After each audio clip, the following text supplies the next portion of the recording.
Abis hibernasi lama banget, akhirnya Rexus keluarin mouse Daxa lagi cuy. Terakhir yang mereka rilis tuh antara Daxa R Mini atau Daxa R4 Gen 2 ya, gue lupa. Pokoknya yang Daxa R4 Gen 2 itu ada upgrade kan ya dari 3370 ke 3395. Tapi ya intinya mereka berdua itu entah yang R Mini atau Daxa R4 Gen 2 itu udah lumayan lama banget. Kali ini akhirnya mereka rilis penerusnya yaitu Daxa R5. Mouse ini menurut gue simpelnya bagus, tapi pastinya di sini gue bakalan breakdown, kita lihat sama-sama apa plus minusnya, dan gue kasih pendapat juga tentang mouse barunya Rexus ini khususnya di kelas Daxa series. Dari namanya ini udah kelihatan ya kalau dia ada nama Daxanya, jadi ya ini masuknya ke kelas mouse premiumnya Rexus. Jadi Daxa R5 ini dijual di 949.000 kayak biasa, link pembeliannya gue simpan di deskripsi di bawah. So mari kita breakdown mouse Daxa 900 ribuan tuh dapat apa aja sih. Jeroan udah pasti cakep, di sini dia udah pakai sensor dari PicsArt yaitu PAW3950 yang mana ini jadi sensor paling kencang dari PicsArt buat sampai sekarang. Sekaligus ini berarti jadi mouse brand lokal kedua ya yang pakai PAW3950 setelah sebelumnya itu ada si Inno X3 Pro. Buat sebagian besar orang mungkin emang gak ada urgensi buat pakai sensor yang lebih kencang daripada 3395. Tapi namanya teknologi kayak gitu ya, selama bisa dibuat lebih kencang ya kenapa enggak. Apalagi sekarang tuh udah banyak yang jatuhnya nguntungin dari segi power efisiensi juga. Ibarat kata nih ya 3950 dipakai buat running daily, ya menurut dia bakalan receh banget, gak perlu daya gede.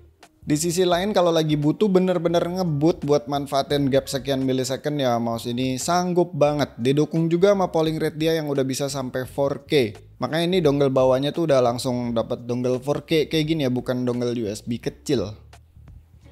Tapi lucunya ini mouse di bawahnya itu ada kompartemen buat nyimpen dongle 1K, dongle kecil. Jadi basicnya kayaknya ini mouse tuh bisa dibuat versi budgetnya dengan polling rate 1K doang dan pakai dongle USB yang kecil. Terus mungkin sensornya fleksibel kali ya, bisa dipasangin 3311 ataupun 3395. Nah ini cuy karena ada dongle-donggelan jadi udah pasti mouse ini wireless ya. Dia standar zaman sekarang sih 3 mode koneksi. Bisa wireless dongle, bisa kabel sama bisa Bluetooth juga. Buat 4K-nya ini cuman bisa di mode dongle doang. Dia buat di mode kabelnya itu mentok cuman di 1K doang. Dan kalau buat Bluetooth-nya pas gua tes di Rechecker sih dia bisa sampai sekitaran 250 Hz. Buat nyeting-nyetingnya ini standar, dia pakai app yang sayangnya belum web based, masih pakai app mainstream. Tapi ya kayak biasa semua pengaturannya udah lengkap. Ini juga dia karena pakai 3950 jadi ini ada opsi LOD yang bisa sampai 0,7 mm. Terus kalau di tab lainnya biasalah buat mapping keys, buat otak-atik makro itu udah ada semua, nggak ada yang aneh-aneh kok di sini. Oh ya buat kita bisa pakai aplikasinya ini dia cuman bisa di mode dongle sama kabel. Kalau di mode Bluetooth tuh aplikasinya nggak ngedetek sama sekali. Sebenarnya sama aja sih kayak mouse-mouse lainnya juga gitu. Nah selain sensor sama polling rate yang dewa, ini mouse juga punya fitur yang jadi salah satu selling point terbesarnya dia, yaitu hot swappable switch. Ini tuh bukan sesuatu yang baru banget, maksudnya fitur hot swap di mouse itu udah dari kapan tahun ada ya. Cuma kayaknya baru kali ini ada mouse yang kelasnya pakai sensor 3950 dengan fitur hot swappable switch yang harganya itu di bawah 1 juta. Apalagi ini unik cuy, hot swapnya itu dari kolong. Biasanya kan perlu buka case ya, kayak si Raiden Pro, beberapa mouse-nya ROG sama Techwear juga kalau nggak salah ada tapi nggak masuk Indo. Nah ini cuy, jadi kalau mau ganti switch kita tuh tinggal buka aja nih bagian klip di sini. Ini hati-hati jangan sampai ketarik terlalu kenceng ya, soalnya dia ada kabel. Nah terus kita tinggal cabut aja switchnya ini pakai puller yang udah dapat di kelengkapannya, atau pakai tangan juga sebenarnya bisa sih. Terus tinggal pasang lagi deh switch barunya. Habis itu tinggal tutup lagi dan ya beres gitu doang. Ini dari kolong kayak gini enaknya udah pasti dia nggak perlu buka-buka top case-nya sama sekali ya. Dengan kata lain ya ini mouse top case-nya tuh jadi bisa unibody. Jadi nyambung dia antara side grip sama bagian top case tengah ke belakangnya. Nggak ada gap di bagian sisi samping dan meminimalisir faktor resiko creaking. Soal durability harusnya udah diperhitungkan sih, tapi sejauh yang gue amatin ya ini fittingnya bagus banget kok. Jadi harusnya bakalan aman-aman aja stay di posisi sebagaimana mestinya. Soalnya emang tantangannya hot swap switch kayak gini kan dia housing dari switchnya itu harus bener-bener diem anteng, nggak boleh geser atau nggak boleh gerak sama sekali. Kalau misalkan ada gap sedikit aja ya itu bakalan bisa bikin wobble, rattle, ataupun mungkin si pad spacernya itu nggak bakalan pas sama titik di click buttonnya. By the way ini buat switch bawahnya tuh dia pakai Huano Transparent Blue Cell Pink Dot. Dan mantapnya di sini Rexus udah kasih extra switch lengkap. Di sini ada Keylogame 8.0 Black, Keylogame 8.0 Blue, Huano Transparent Yellow Shell White Dot, dan TTC Dustproof Gold. Ini tuh istilahnya switch high end semua, yang per bijinya itu kalau kita beli eceran sekitaran di atas 10.000 sih. Jadi total ya kurang lebih sekitaran 120 sampai 150 ribuan di luar dari switch bawaannya yang nempel di mouse-nya. So buat yang doyan coba-coba gonta-ganti atau pastinya yang punya pengalaman switchnya jebol, ini udah tinggal langsung pakai opsi yang ada aja, nggak perlu beli lagi. Di sini dari semua switch yang ada, gue paling suka si TTC Dustproof Gold sih. Ini tuh feelnya unik aja, dia kayak bumnya tuh tebel banget ya, kayak lebih tebel dari yang lainnya, tapi dia bobotnya nggak sampai seberat kayak Keylogame 8.0 Black. Ya sebenarnya selain TTC Dustproof Gold juga enak-enak aja sih, toh emang di sini isinya ya switch premium semua.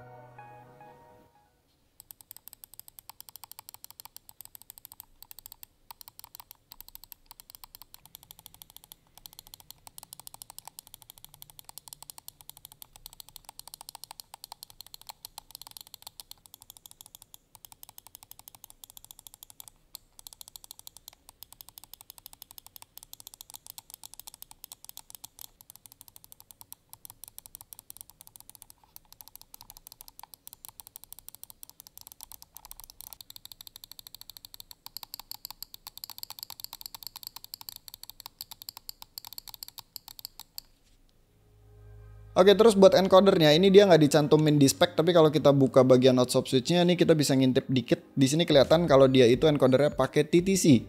Yang jelas ini nggak ada masalah dari segi feel ataupun respon. Dia step feedbacknya ini lebih ke arah yang smooth tapi nggak sampai stepless ya, ini masih kerasa ada kok stepnya. Terus side buttonnya juga ini nggak dicantumin di speknya, tapi kalau gua intip-intip sih dia housingnya kelihatan biru-biru gitu, kemungkinan ya Huano Blue Shell Blue Dot.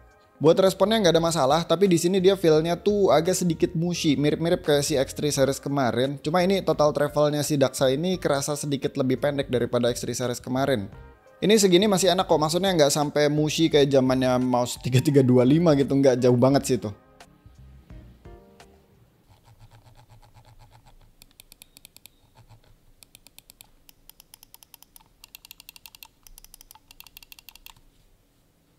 Ya jadi itu sih beberapa selling point utama dari Daxa R5 ini. Dia dikasih sensor yang udah dewa, polling rate-nya juga kencang, dan udah ada hot swappable switch termasuk dari mekanisme ataupun extra switch-nya yang menurutku udah bagus-bagus semua.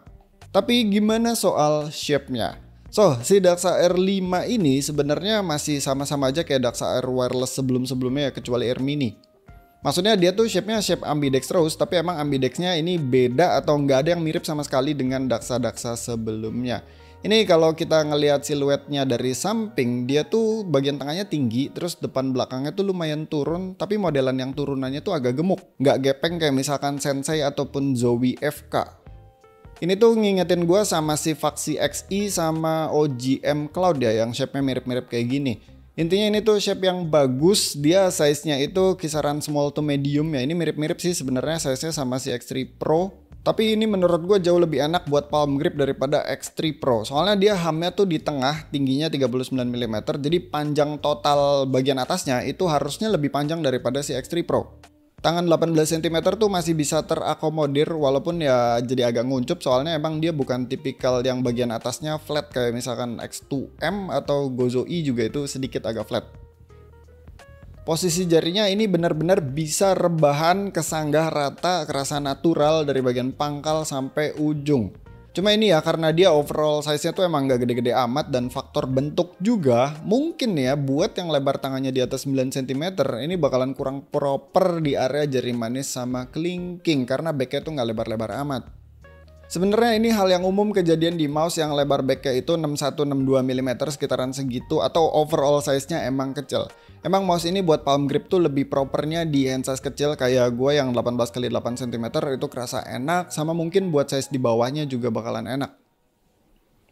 Nah terus buat claw grip ini meskipun dia shape-nya itu bukan yang claw oriented banget kayak X2V2, VXE R1 ataupun X3 series kemarin, ini mouse tetap enak banget buat dipakai claw grip. 18 cm klop masuk banget, jempol, jari manis sama kelingking nggak kerasa ngangkang, khususnya buat yang lebar tangannya itu cuma 8 cm atau di bawahnya. Jadi ini benar-benar bisa ngegrip ke bagian dalam. Hamnya juga ini meskipun di tengah ini nggak ada masalah sama sekali, nggak ngalangin karena ini bagian backnya juga nggak tepos kayak FK misalkan. Jadinya ini bagian karpalnya tuh masih ya agak-agak kesangga dikit lah sama bagian belakangnya. Cuma emang posisi jari di klik buttonnya tuh menurut gue tetap lebih enak yang moncongnya gepeng. Ini preferensi juga sih, cuman mungkin karena gue kebiasaan pakai claw grip di mouse yang moncongnya gepeng, jadi di DuckShire 5 ini kerasa posisi telunjuk sama jari tengahnya tuh agak sedikit tinggi. Walaupun ini masih termasuk enak banget ya, nggak sampai aneh atau nggak sampai bikin nggak nyaman. Nah terus buat fingertip juga enak banget, mouse pendek rata-rata yang gue coba ya buat fingertip enak sih, soalnya dia backnya tuh nggak kerasa ngekor, nggak kepanjangan. Dan di sini meskipun dia hamnya kelihatan tinggi banget ya, aslinya nggak kok, cuma 39 mm. Emang sih buat panjangnya dia yang agak jauh di bawah 120 mm, ham 39 mm nih hitungannya udah lumayan tinggi. Tapi maksudnya di fingertip nggak kerasa ganggu sampai bikin posisi tangannya itu jadi terlalu tilting. Ya overall sih DuckShire 5 ini shape-nya universal grip banget, dia nggak yang fokus banget sama satu atau dua grip doang. Walaupun tetap aja perlu disesuaikan juga sama hand size-nya ya. Yang jelas nih sebelum ada yang nanya, berhubung si DuckShire 5 sama Inno-X3 Pro itu dimensinya mirip-mirip ya. Intinya sih DuckShire 5 ini shape-nya lebih ke universal grip, kalau si Inno-X3 Pro itu lebih ke claw oriented. Oke, terus buat bobotnya si DuckShire 5 ini ada di 57 gram. Emang ini nggak impresif yang sampai ringan banget ya. Tapi ini sisi positifnya buat yang pindah dari misalkan kepala 7 ya, nggak bakalan kerasa aneh banget pindah ke si DuckShire 5 ini. Atau bahkan buat yang pindah tadinya dari kepala 5 atau sekitaran 60-an gram ya, itu pasti bakalan langsung klop ke sini, langsung kerasa familiar si bobotnya. Gue by the way baru pakai mouse ini bentar ya, kurang lebih sekitaran 2-3 harian. Dan gue kemarin tuh lagi sering banget daily pakai si Inno-X3 yang beratnya tuh di 43,3 gram. Pas gue pindah ke sini ke DuckShire 5 ini nggak kerasa susah sih. Maksudnya emang kerasa lebih berat tapi nggak sampai yang jadi susah buat kontrolnya. Justru nih di sini dia punya fit yang banyak banget kan. Semakin banyak fit itu berarti semakin banyak drag. Tapi ini tuh fit bawaannya termasuk yang licin banget, lebih tepatnya halus kali ya, smooth. Jadi meskipun dia ini banyak drag, semakin banyak permukaan yang gesekan sama si mousepad, tapi ini mouse tetap bisa sat-set. Jatuhnya tuh nggak kerasa terlalu melayang, tapi masih bisa gerak cepat karena halus tadi. So itu aja kali. Paling satu lagi soal build quality ya. Udah pasti sih di sini nggak ada creaking, nggak ada flex, nggak ada rattle juga di bagian button-buttonnya. Aman lah ini. Cuma kayak biasa nih buat yang warna hitam kayak gini ada semacam flow mark gitu yang kelihatan kalau disorotin cahaya. Ini DuckShire 5 juga emang cuma ada satu varian warna hitam doang. Tapi buat coatingnya aman sih, dia tuh matte yang agak kasar dikit ya. Ini kayak ada di tengah-tengah sih, nggak sekasar si VXC R1 SI tapi nggak sehalus Inno-X3 series juga. Kalau pengen lebih grippy bisa kalian pakai si grip tabnya yang udah ada di kelengkapannya. Udah lengkap juga nih kelengkapannya, ada kabel paracord, dongle 4K, grip tab tadi, spare fit, extra switch plus pullernya, sama ada buku-buku sakti pastinya. Ya jadi overall kayak yang gue bilang di awal, mouse ini simpelnya bagus. Intinya di sini tuh Daksa comeback kasih spek dewa plus hot swap switch dan ngebawa shape universal. Kelas Daksanya ini jadi di upgrade ya, nggak stay di 3395 dan tanpa gimmick apapun. Emang sih gara-gara sekarang udah ada 8K, 4K rate tuh kesannya kayak belum mentok kanan. Padahal ya nggak semua orang bisa nikmatin 8K. Butuh monitor yang refresh rate-nya kencang abis, mungkin harus di atas 360 Hz. Dan pastinya harus butuh PC yang kencang juga sama skill dewa juga. Sedangkan hot swappable switch gua rasa ya bisa dinikmatin sama semua orang lah benefitnya. Entah buat yang suka coba-coba switch atau buat maintenance kan enak, jadi nggak perlu ribet buat solder-solderan. Pricingnya juga menurut gue masih terjangkau ya, soalnya buat sampai sekarang itu kita kayaknya cuma bisa refer ke AJ159 Apex yang sama-sama pakai 3950 plus ada extra fitur. Dan dia itu harganya masih di sekitaran 1 jutaan, terlepas dari ada sedikit perbedaan DPI dan juga polling rate. Gue kemarin sempat ngecek sih si DuckShire 5 ini di marketplace, kalau kita beli pakai kupon-kupon voucher-voucher gitu, harganya tuh bisa nyentuh di 800 ribuan aja. Dan kalau kita ngitung switch extra yang udah dapat ini yang tadi sekitaran 120 sampai 150 ribuan ya berarti harga mouse-nya hitungannya cuma 700 ribuan doang. So, sampai sini aja videonya seputar Rexus DuckShire 5 ini. Thank you yang udah nonton, sampai ketemu di video selanjutnya. Bye.